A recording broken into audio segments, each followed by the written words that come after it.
All right, guys. Hey, so I am not here today. It's Wednesday, and I warned you yesterday I was going to have a sub, but I figured, hey, I might as well just record a whole message about it and just go from here. So, to make sure that you guys actually get your work done, I'm going to record a video of everything going through what we're doing. So, this is your bell ringer today, Writing Wednesday, September 13th. You have third period for Dragon Time. Third period, you're going to see our sub twice.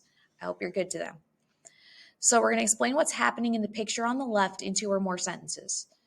So the chart in the middle for this top is showing us that the darker the color gets, the more people are in that section. So for this one, the Indigenous African Religions from 1900 to 1970, the darker it is, the more Indigenous religion people there are. That sounded weird. You know what I mean? More people in that religion. So 1900, it's very dark. 1970, it's lightening up. 1990, it's very light. So what's happening? At the top, Indigenous African religions are starting to go away. Major religions in Africa today, down here. So we have Indigenous with the red, we have Islam with green, and we have Christianity with purple. So here we can see 3 different maps of the spread of religion. So Christianity is in a lot of southern Africa. Islam is in a lot of northern Africa and a little bit of the east. And then Indigenous is kind of mixed around in multiple areas, but it's definitely not as prevalent or as widespread as Christianity and Islam are. So you're going to explain why that's happening in 2 or more sentences. So I would say 1 sentence for the top and then 1 sentence for what's happening at the bottom. And then when you are done, you are going to go to this activity, which is the African religions. I'm going to show you a video of the master copy, aka the one with the answers, the one I use, and you're going to type on your copy.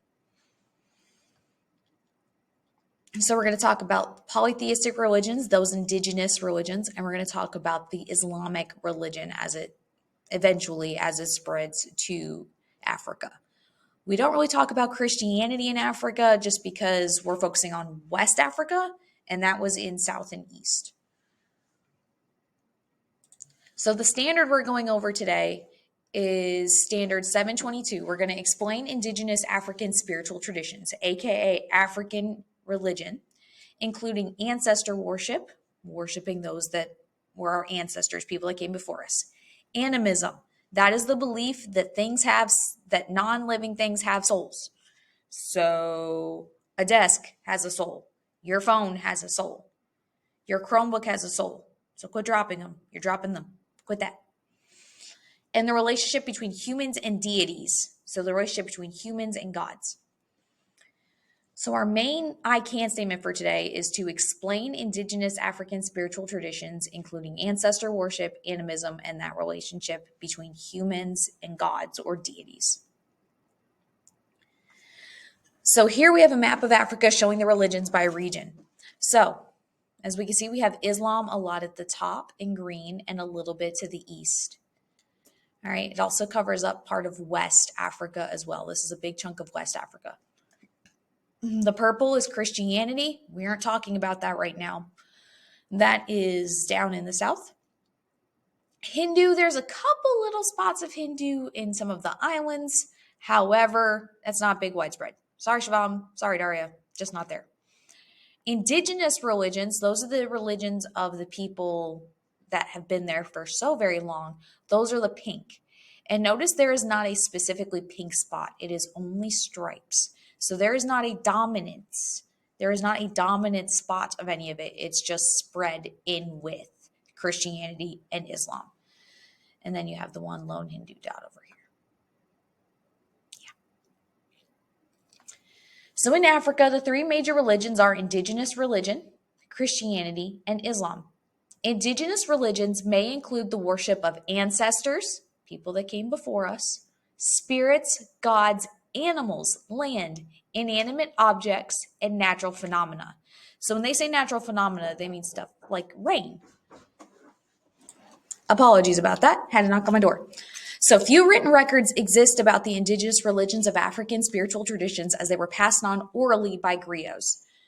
So when they say natural phenomena, they mean things like rain, storms, tornadoes, hail, anything that nature does that we cannot control.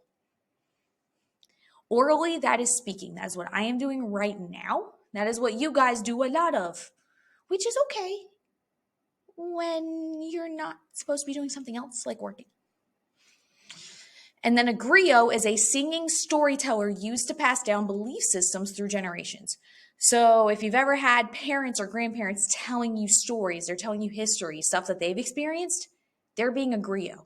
They're telling you history. And like the game of telephone, oral traditions change over time and explains how the beliefs and customs of one group of Africans aren't universally shared by others.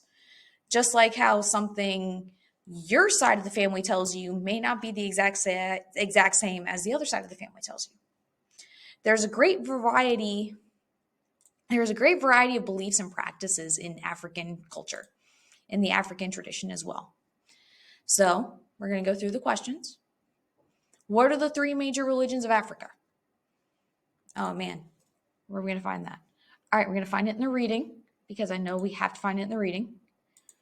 So those 3 major religions are going to be Indigenous religion, Christianity, and Islam. So Indigenous religions, Christianity, and Islam. All right, so Indigenous religions include the worship of what 7 things? All right, so what 7 things are they looking at? They're looking at ancestors, which are the people that came before us. They're looking at the spirits. Okay, so that's like souls, that's like ghosts, that sort of thing. Gods, animals, land, inanimate objects, and natural phenomena. Scrolling all the way down. And then a griot is a singing storyteller used to pass down beliefs through generations. All right. Can I? Oh, I can move that. Y'all, it's been a hot minute since I've used this. I didn't know I could do that. Okay. Again, it's been a hot minute. So there's that. You can hit pause on the video whenever, and you can pause and just write it down and then move on. Now, I'm going to go back just quickly. I'm just going to hit clear screen. Okay. So here we have some actual griots. So griots, again, singing storytellers. Guys, a griot is a teacher.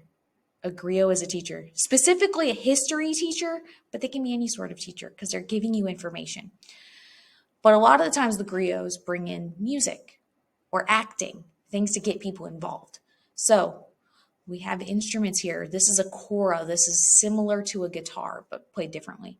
And then you have a griot down here telling stories to students, to kids. Now into something called animism. Now animism kind of trips people up. Now animism includes the belief in one supreme God, several other gods, the spirits of ancestors, sacrifice to secure protection, and the need for a rite of passage. But it's basically the belief that everything on earth has a spirit. I have a spirit. You have a spirit. The desk my computer sits on has a spirit. My computer has a spirit. Your Chromebook, your phone, your pets. The screen has a spirit. Every single thing has a spirit, which is why we're supposed to treat everything with respect. Whether or not you respect them, you still need to treat them with respect.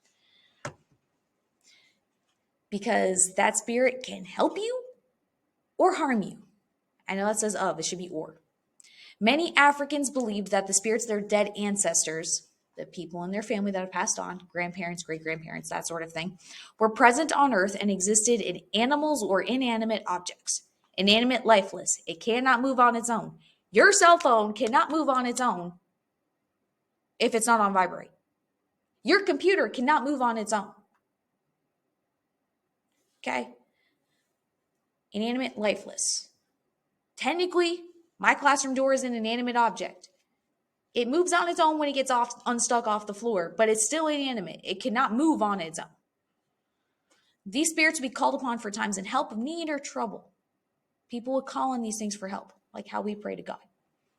Animism still exists today in sub-Saharan Africa, Native American tribes in North, Central, and South America, and in the Aborigines in Australia. So it still does exist. It's just not as big as it used to be. So, animism, easy way to explain it. The belief that everything on earth has a powerful spirit that can help or harm human needs. Everything has a spirit.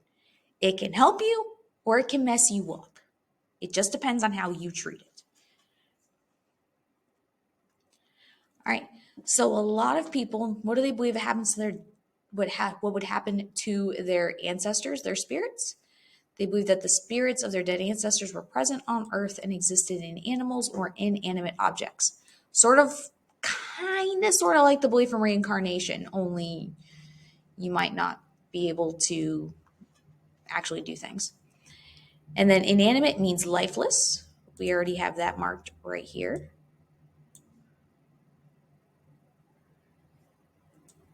Now they would call upon these spirits in times of need or trouble. So if they needed some help, they'd call on them. And it exists in multiple different areas. It exists in sub-Saharan Africa, Native American tribes in North, Central, and South America, and in the Aborigines in Australia. Gonna move that up here. Look, man, I'm just having too much fun with this. Okay, so again, pause the video whenever you need it so that you can write stuff down and follow along. Easiest way to do it. Okay, I'm going to hit clear screen again because I'm moving on. Again, pause whenever you need to. So part of animism with that spirit worship. My bad. Is that they're going to have, oh, nice, I can move that too. Thank you. So you have African masks, the dancing rituals, body painting, costumes. These are all ways to connect to those spirits. These are ways to feel connected to that spirit, whether it is the spirit of God, whether it's the spirit of an ancestor. This is their way of understanding the world around them. Like how we do research, we study, we engage in activities like hunting. Hunting helps you understand where the animals come from, how necessary the animal is for us. This is how they understand how to deal with the world around them. I'm just going to move this up here for right now. Move this over here for right now. Look, I'm having fun. Get over it. So for ancestor worship, the belief that they are worshiping or paying respect to their ancestors, people that came before them. Africans believe that the spirit of their ancestor would live on in the spirit world, and it would take an active interest in the well-beings of those who live on earth. So 2 Disney movies come to mind. Pocahontas, where you could paint with all the colors of the wind. You have the wind actually blowing around and actually dealing with that sort of stuff, kind of giving her hints and guidance. And then Mulan, animated Mulan, not talking about live action. Live action, I pretend, does not exist. In the animated, you have the ancestor. The ancestors come up and they send Mushu to try and help her, protect her, so that everything gets done properly. Okay, they wanted to bring her back, but he ends up helping her do the job. That is form of ancestor worship. That is the ancestors coming back to help. Because a lot of the story in Pocahontas is that the wind would actually be her mother, giving her guidance because mom is dead. So with that, the ancestors are feared and the most commonly recognized spiritual force in Africa. They're thought to be unpredictable, cause sickness, death, childlessness, aka having babies. Africans would consult their ancestors before the birth of a child, the beginning of an agricultural season, to try and make sure you get a good harvest. They would talk to them prior to battle, get some help with that, or political conflicts. Hey, what's going on? How can we figure this out? That sort of thing. Animals were sacrificed to the ancestors for blessings, gifts were given, and harvests were all offered to ancestors in hopes to please them and keep the living safe. Basically, it's the thought of, oh my gosh, my ancestors if I don't do these things, they're not going to help me live my life. I need them to do this. So our first question is, where did the Africans believe the spirits of their ancestors go? Well, they're believing that they live on in the spirit world. All right, and why are they fearing their ancestors? Well, they're unpredictable. Oops. They're unpredictable. They're causing sickness, death, and childlessness. And they would make these offerings in hopes to please them and keep the living safe. Like, please don't be mad at me. Please don't be mad at me. Please, please, please, please, please. I'm giving you this offering. Please stop being mad at me. It's like if you're dating someone and you make them mad and you give them a gift to try and hope they get over it, or at least so they'll listen to your apology. Doesn't always work, but you tried your best. And that's what the Africans are doing here. Again, pause whenever you need to. So I'm going to hit clear screen. So, and then we have some of the different ways that the ancestors are worshiping.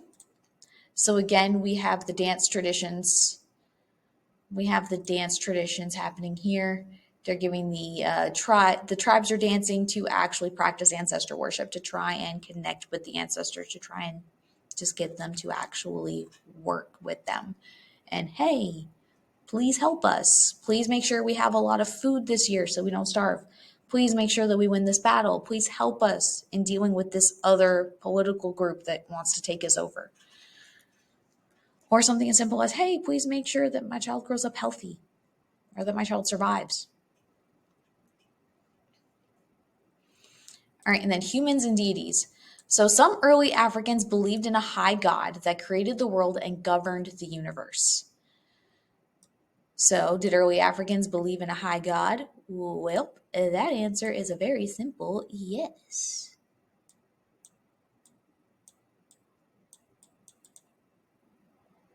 Yes. Look, I just wanted to write, get over it. Boom, easy, it's gone. But they believed that this high God was too distant and it had limited contact with the daily operation of human life. So they were calling for a need for deities of gods and goddesses. They needed these other ones that actually had more of an interest in their daily life. So no, the high God is too distant with humans. So they might have believed in a high God, but he was too distant and had limited contact.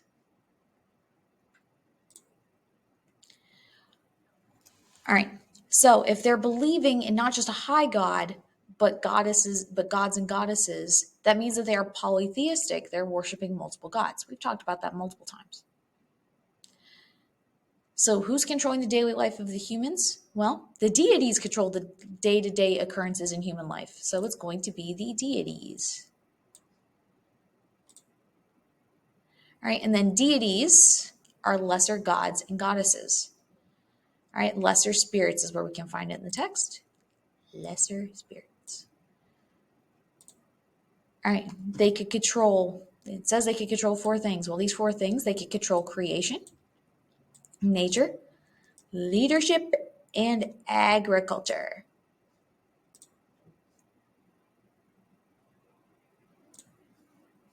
We're just going to boop. All right.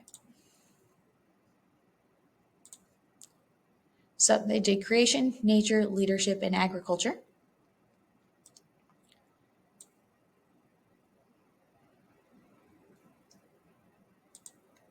And then humans celebrated these deities through myths, songs, prayer, sacrifice, food, color, altars. Those are places of worship.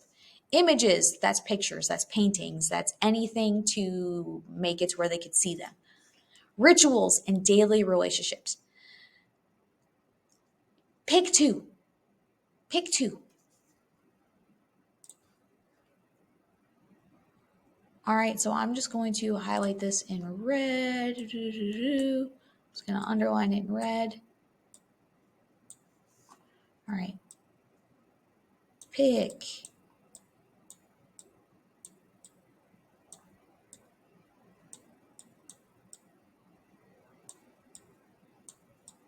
Pick 2. Do not write everything. Dear Lord, do not write all of that. Pick 2. Pick 2. And I'm sure some of you have written everything. It's the way it goes. Y'all do it all the time. Again, pause when you need to. I'm going to hit clear screen. We're going to move on. Now, all that's left is this video of the creation myth. You don't have to watch this. You do not have to watch this at all. So, plan for the rest of class. Fill this in. Finish it up. Turn it in. Turn it in. And then work on any work you have for another class. All right, I'm literally going to add that to this right now. All right, you're literally going to watch me. After the activity is done. Move this out the way for a second. 1, turn in your completed assignment. Work on any work you have for any class. Social studies, ELA, math, science, related arts. No work.